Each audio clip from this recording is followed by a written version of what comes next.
Okay, gonna finish off this series with a little bit of floor work, and as always, any of these little segments can be combined with any other thing. Just pick and choose something to do. Sliders, towels, furniture sliders, your fitness sliders, whatever you've got, your plate, something, and your mat or whatever you're using on the floor. So let's hit those hamstrings, and you're gonna hit your sliding glute bridges, okay? Make sure those heels start in nice and close to your rear. You're going to tuck those hips, tuck them up hard, squeeze the glutes, keep the hips lifted as you slide those heels out. Nice and slow, drop down to the floor, slide them back in, return to your start position, bridge up, slide out, drop the hips, slide back in. If you want a little bit more, be careful here, but you can bridge up, slide out, and instead of dropping to the floor, just slide right back in. And I say be careful just because it's easy to cramp up on those. So work your way into them, try some of the other ones first, and then progress to the hold, holding the hips up, and then sliding the hips back in. All right. Once you're done with those, kick those out of the way. Hit about, again, depending on how slow you're moving on the extension, somewhere between 10 to 15. Then extend one leg out, keep one leg bent. Let me switch these. And from here, again, keeping the hips tucked under, trying to press your lower back into the floor. A single leg lift into a single leg bridge. Lower the hips, lower the leg.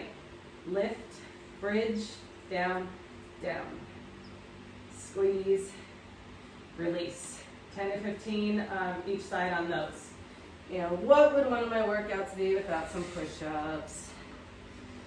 All right, using the sliders. Now, if you're still working on your push-ups, trying to get your knees off the floor, do your push-ups on something elevated, on a chair, on a bench, whatever. So you're working the push-ups with straight legs rather than with your knees bent on the ground. And then come down to the floor and do the sliding part of this exercise.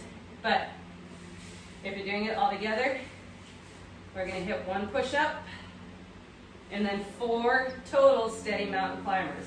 1, 2, 3, 4.